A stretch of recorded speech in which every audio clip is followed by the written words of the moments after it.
ಓದುತ್ತಿದ್ದೇನೆ.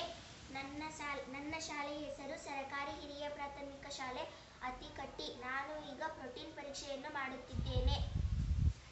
ಪ್ರೋಟೀನ್ ಪರೀಕ್ಷೆಯನ್ನು ಮಾಡಲು ಬೇಕಾಗುವ ಸಾಮಗ್ರಿಗಳು: ಒಂದು ಪ್ಲಾಸ್ಟಿಕ್ ಲೋಟ ಮತ್ತು 2 ರಿಂದ 3 ಹನಿ ಸಲ್ಫೇಟ್ ದ್ರಾವಣ ಮತ್ತು 10 ಹನಿ ಕಾಸ್ಟಿಕ್ ಸೋಡಾ ಮತ್ತು 10 ಹನಿ ನೀರು, ಸ್ವಲ್ಪ ಪ್ರಮಾಣದ ಆಹಾರ ಘಟಕಾಂಶ ಮತ್ತು ಒಂದು ಪ್ಲಾಸ್ಟಿಕ್ ಪ್ಲೇಟ್.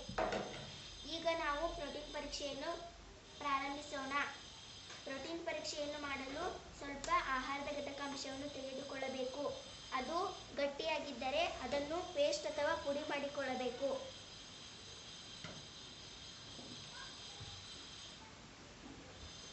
ಈಗ ಅದನ್ನು ಒಂದು ಪ್ಲಾಸ್ಟಿಕ್ ಲೋಟದಲ್ಲಿ ಹಾಕಿಕೊಳ್ಳೋಣ.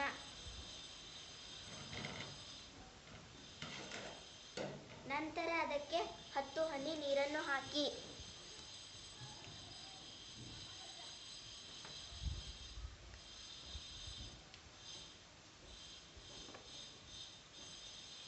ನಂತರ ಅದಕ್ಕೆ 2 ರಿಂದ 3 ಹನಿ ಸಲ್ಫೇಟ್ ದ್ರಾವಣವನ್ನು ಹಾಕಿ.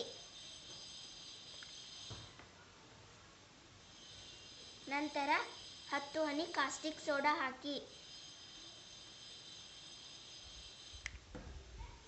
ನಂತರ ಅದನ್ನು ಚೆನ್ನಾಗಿ ಕುಲುಕಿ.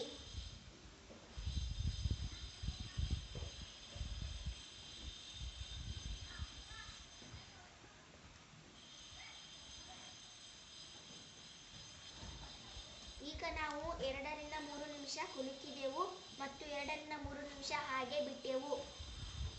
ನೀವು ನೋಡ್ತಾ ಇದ್ದೀರಿ, ಈಗ ಈ ಆಹಾರ ಘಟಕಾಂಶದಲ್ಲಿ ನೇರಳೆ ಬಣ್ಣ ಬಂದಿದೆ.